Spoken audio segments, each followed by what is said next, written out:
Hello everybody. तो अभी मैं हिंदी का साहित्य स्टार्ट कर रही हूँ, मतलब रिवाइज करना पूरा। 10 क्वेश्चंस आते हैं और वो क्वेश्चंस बहुत ही इजी होते हैं। लाइक अगर आपने ऐसे 9 से साहित्य शुरू हो जाता है, अगर वहाँ से पढ़ा है, मतलब ऐसा कोई डरने की बात नहीं है। अगर आपने बहुत ध्यान से नहीं पढ़ा, सुना भी है ढंग से, तो बहुत ही ईजिली आप मतलब क्लिक कर जाएगा कि क्या सही आंसर होगा।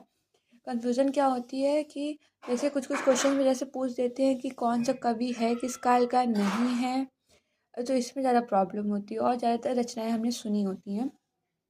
तो ये आप पेज देख रहे होगे, आप इसको स्क्रीनशॉट ले सकते हो, बहुत ही सारी इंपॉर्टेंट है। तो मैं यहाँ से शुरू करती हूँ। ये टेन बहुत इंपॉर्टेंट, क्योंकि सारे PYQ थे, हमारे सर ने ऐसे लिखवा दिया था अनसॉल्व से। जैसे वाला अभी मेरे को सही से नहीं आता था, तो जैसे ये है रश्मि किस कोटि की रचना है, मैंने गलत लिख दिया था आंसर, मतलब आगे पीछे कर दिया था। तो ये खंड काव्य रामधारी सिंह दिनकर जी ने लिखा है और ये कर्ण से रिलेटेड है। ठीक है, तो इससे 3 क्वेश्चंस बन सकते हैं, किससे रिलेटेड है तो कर्ण से, ऐसे करके। जैसे बादल को घेरते देखा है तो नागा अर्जुन की है। प्रिय प्रवास की रचनाकार हरिऔध और प्रिय प्रवास एक महाकाव्य है, खड़ी बोली का महाकाव्य है। और हरिऔध इनका पूरा नाम है अयोध्या सिंह उपाध्याय हरिऔध जी, और ये द्विवेदी युग के थे। ठीक है, तो 3 क्वेश्चन के बाद एक कलम का सिपाही। बहुत लोगों को कन्फ्यूजन होती होगा कलम का सिपाही में। और वो विश्व प्रभाकर ने आवारा मसीहा लिखा, मतलब मुझे होती थी, तो मैं आपको बताना चाह रही हूँ कि मेरे सर ने फिर एक दिन बताया था कि जो कलम का सिपाही थी वो अमृत राय, जो कि प्रेमचंद के ऊपर लिखी है उन्होंने जीवनी है। तो क्या था, जो अमृत राय वो मतलब प्रेमचंद्र जी के बेटे थे अमृत राय जी। ठीक है, तो उन्होंने अपने पिता के ऊपर लिखा था कलम का सिपाही करके जीवनी, मतलब उनके पूरे जीवन के बारे में लिखा था उन्होंने। ठीक है, मतलब बायोग्राफी लिखी थी।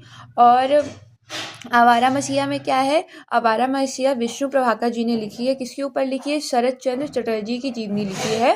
तो उससे आप इसको याद रख सकते हो। ठीक है, उसके बाद उसने कहा था, ये बहुत इंपॉर्टेंट है, चंद्रशेखर शर्मा गुलेरी जी ने लिखा। तो चिंतामणि हम सभी को पता है, रामचंद्र शुक्ल जी का एक निबंध है।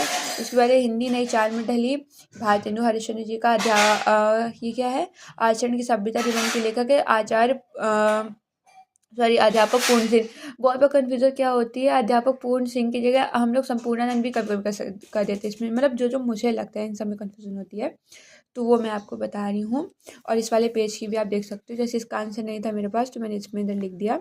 रामधारी सिंह दिनकर छायावादोत्तर काल के थे।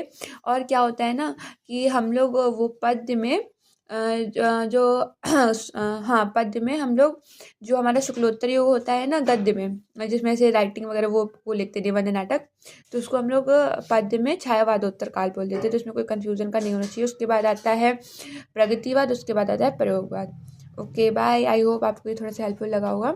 और मेरे जितने क्वेश्चन है मैं उन सबका वीडियो